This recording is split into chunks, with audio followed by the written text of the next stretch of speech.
أعوذ بالله من الشيطان الرجيم بسم الله الرحمن الرحيم اللهم صل على محمد وآل محمد إذا المهدي وسلم تسليما السلام عليكم ورحمة الله وبركاته. My dear brother and companion Mahdi Responds. Wa alaikum assalam wa rahmatullahi wa barakatuh, Father. Thank you for joining me. Thank you so much for having me. Someone sent me a question that I would like to mention it and tell you about it. With your permission, I read the Yes, please. question. Hello, my brother Hamid Reza. I have a question, but I couldn't tell you because of some reasons and I was embarrassed. I've been divorced for 5 years and I have 2 children. I live with my kids and we are independent. In these 5 years, my family has not helped me and I have been working and managing my life on my own. To be honest, my question is, since the time I separated from my husband, I've been doing something I shouldn't be doing because of my living expenses, and I'm very upset about this. I always ask God to help me not to go towards this work, but it didn't happen, and now I don't know if I'm sinful because of this work or not. However, everything I've asked from God with my heart, He has given me. But whenever I ask Him to help me not to go towards this issue, it hasn't happened.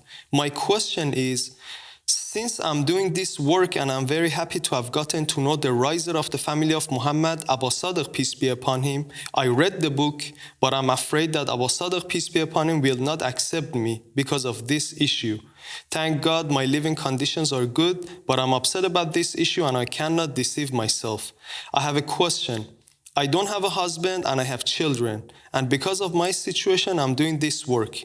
Is this considered adultery? Otherwise, I believe in the 12 Imams and the 12 Mahdis. I even saw a dream of Aba Sadiq, peace be upon him. I even had a dream of Prophet Muhammad, but I cried a lot because the Prophet of God did not look at me in the dream.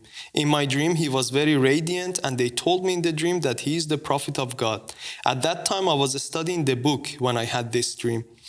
I was looking at him, but he was facing someone else and was talking to that person. I asked, "Who is he?" And they said, "He is the Prophet of God." Yes, I swear he did not look at me, and I still have not forgotten that dream.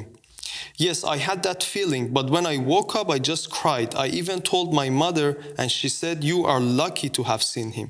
But in my dream, meaning another dream, I saw Aba Sadiq, peace be upon him, in the same form during the month of Muharram, and he was looking at me. But I felt that he was upset with me, or that's how I felt. On one hand, I was happy. On the other hand, I was sad, my brother. Please let me know his response, and I have accepted him lovingly and spiritually. I swear I'm writing this with my tears, my brother. I'm afraid he will say I'm sinful. Thank you, my brother. When will you let me know? Yes, just don't say it suddenly. He might get upset. Say that she's doing this out of necessity but does not want to. Thank you, my brother. I swear, first God, then Aba Sadiq, and after that, you, my faithful brother. So, أعوذ بالله من الشيطان الرجيم بسم الله الرحمن الرحيم اللهم صل على محمد وآل محمد إذا المهدي وسلم تسليما السلام عليكم ورحمة الله وبركاته. Peace and blessings and mercy of Allah subhanahu wa ta'ala goes out to this pure soul, this good, pure woman who has written these words today that have touched my soul and heart. And I wanted to personally be the one who responds to her. First off, I want to say to her that I'm sorry. I'm sorry that she has had to feel this way. I'm sorry that she had to do that line of work which she so much hates. I'm sorry that she had to go through all of the pain and the suffering and the endless nights of guilt, wondering whether or not Allah and His Messenger would accept her. I'm sorry for all of the horrible things that she had to go through in order to put food on the table to feed her innocent children, while her family and the country, which proclaims itself to be a Muslim country, the un-Islamic Republic of Iran, stood by and did nothing about it. The Prophet Muhammad sallallahu alaihi wasallam, he said that if you see a poor person if you see somebody who's a poor person, meaning somebody, and the definition of poor with Muhammad and the family of Muhammad is somebody who has a need for something and he's unable to attain that need. If you see a poor person who is in need, then know at that moment that there was a rich person or somebody else who took more than their share. And that is the problem that has led her to be in the place that she's in. So I think that she's a victim. I don't think that there's anybody who works in prostitution, anybody who's forced to sell their body, anybody who's forced to be sexual and surrender themselves in exchange for money to total strangers on the street and then go back and have to face their children and look at themselves in the mirror. I don't think anybody does that out of lust or out of a desire to. People only do that out of a need to. I think that it is the state in which she lives, the government that is responsible for the fact that she is poor and unable to meet her needs. I think that Allah subhanahu wa ta'ala and His Messenger always ensured that they said and emphasized the need to take care of the impoverished in society and the weak in society, and certainly her as a divorced woman with children whose ex-husband and family members don't spend anything on her would be classified as a person that is in deep need. The state failed her, the community in which she lives in failed her, the Muslims that live around her failed her family failed her, everybody failed her, and she was unfortunately forced to go to what she did. I want her to know that she shouldn't feel any guilt, and she's not a sinful woman. She's a sinless woman, because I charge the regime and the people who took more than their share with rape. I think she's a victim of state-sponsored rape. I think that it is the society that normalized this type of behavior. You're an Iranian, and you know that these non-working scholars have issued disgusting fatwas that allow for men to go to scholars, and there were documentaries that were made about this and news pieces that were made about this. They have legalized in Iran this business where people will go to scholars and they will pay them in order that the scholars of Islam find for them a muta marriage or a woman that they could have pleasure with in a contract in exchange for money that would last only for like an hour or two. So that is the very definition of prostitution. That is a total twisting of the teachings of Muhammad and the family of Muhammad and what they made to be halal. They're the ones whom spread corruption in the land, normalized prostitution. They forced this woman to resort, and other women like her, many other women like her, to resort to seeing their body as a means to gain income, while at the same time forcing the women in society to wear hijab, and they proclaim themselves to be the guardians of Islam and the representatives of Imam al-Mahdi alayhi salam. It is these people, the non-working scholars that did this, that Muhammad and the family of Muhammad described as being the worst creatures under the sky. Muhammad and the family of Muhammad, they didn't call the homosexuals the worst creatures under the sky. They didn't call the prostitutes the worst creatures under the sky. They called the scholars the worst creatures under the sky. And it is them that will receive the full penalty and the sin and the blame on the day of judgment for everything that you had to go through.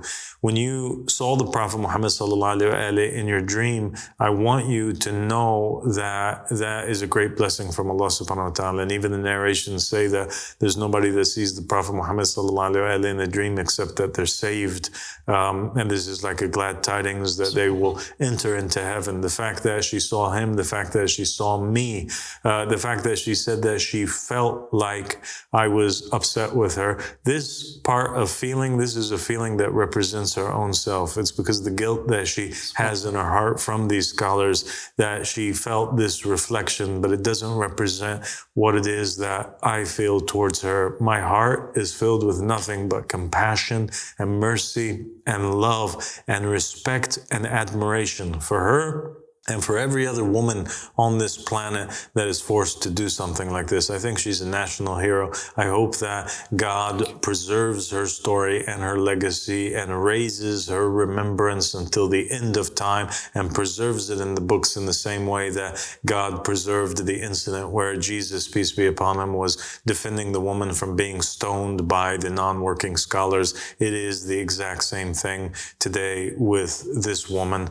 And I want to let her know that her slate is clean. I ask Allah subhanahu wa ta'ala to forgive her for any other sins that she has. And I think that it was the tears that fell down her face already washed her slate clean.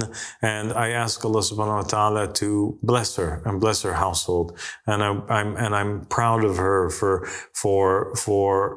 being that example of somebody who was sincere. If it wasn't for her sincerity, Allah subhanahu wa ta'ala wouldn't have led her to this religion, to this path, into accepting the Imams and the Mahdis, into accepting the concept of the supremacy of Allah subhanahu wa ta'ala, making her a true monotheist in a time where most people reject the divinely appointed leader, and in a time where most people are polytheists and they are from the people that Allah subhanahu wa ta'ala, his anger is upon them. I offer her too, if she does want to find a husband, or if she's looking for a good, decent Iranian man, I am sure that I have lots of followers, pure followers, true believers in this call that in an instant would be willing to marry this woman and take care of her and take care of her children and be a true husband and role model and father to her children and adopt them as if they are her own. So if that's something that she's interested in, I hope that she does reach out, and I know that she's in contact with you. So may Allah subhanahu wa ta'ala bless her. And I want to take this opportunity to talk to all of those people that are right now, like her, kind of in a shy manner, peeking through this door that they perceive to be open this wide, asking, "Oh, Master, do we have a chance too of entering into the kingdom of heaven?" I want to take this opportunity to kick down that door, to open it, in the widest way possible. I want to talk to her. I want to talk to all of the people that consider themselves to be prostitutes, when the real prostitutes are the rulers of the nation of Iran and all of these other people that were not appointed by Allah subhanahu wa ta'ala, that speak in the name of God and that rule in the name of God. Those are the ones that are the true prostitutes. Those are the ones who are the true sin bearers. I want to talk to the people that consider themselves to be sinful. I want to talk to them. I want to talk to the murderers. I want to talk to the criminals. I want to talk to the drug dealers. I want to talk to the destitute. I want to talk to the poor. I want to talk to all of these individuals, and I want to give them a glad tidings, and that's that Ahmed Hassan said that the divine just state will be built on their hands. That's what Imam al-Mahdi Muhammad ibn Hassan said. The divine just state will be built on their hands because they are the ones that have the courage and the ability to make change. They're the ones that were squashed by society and stepped on and trampled on and destroyed and forced to do things that left them and left their hearts so strong that it no longer fears anything except for Allah subhanahu wa ta'ala. Thank you for being an example and a shining light for all of these people. Thank you for being a woman who had enough courage to confess her sins, go back home and preach this dawah and this call, and let everybody know the stance of the Qa'im of the family of Muhammad and of Imam Mahdi alayhi salam and the Amani of the family of Muhammad, and bring those people to us together. Together, we can live in harmony and we can build a world that is free from these fitna makers. It is these non-working scholars that if they would step out of the way, all the crimes in the world would disappear. The Christian, the Jew, the Muslim, the atheist, the Baha'i, the practitioner of Vodun or Mukumba, the Hindu, the Buddhist, all of these people would be able to live together in harmony. By Allah subhanahu wa ta'ala, it is these non-working scholars that are instigating, aggravating, and being a pawn for the tyrants that are ruling in the name of God to separate us and to cause war, havoc, terrorism, fitna. And if we all just come together as human beings and show mercy towards one another, we can turn this earth into a paradise once again. Thank you very much, Father. And by Allah, you are the Jesus of our time. You are the Muhammad of our time. You are the Ali ibn Abi Talib of our time. You are the only body who represents God and the mercy of God in this time. I don't need anything except for me to be Abdullah of the time. That's what I really seek to be, the servant of Allah in this time. And the servant of Allah is the servant of Allah truly by being a servant of the people of Allah. And this woman and the likes of this woman are the people of God, and I'm proud to be a servant of them, and I love them all very much, and I love you very much, and thank you for bringing this question to me, and God bless you, Hamid Reza. Thank you so much, Father. Assalamu alaikum.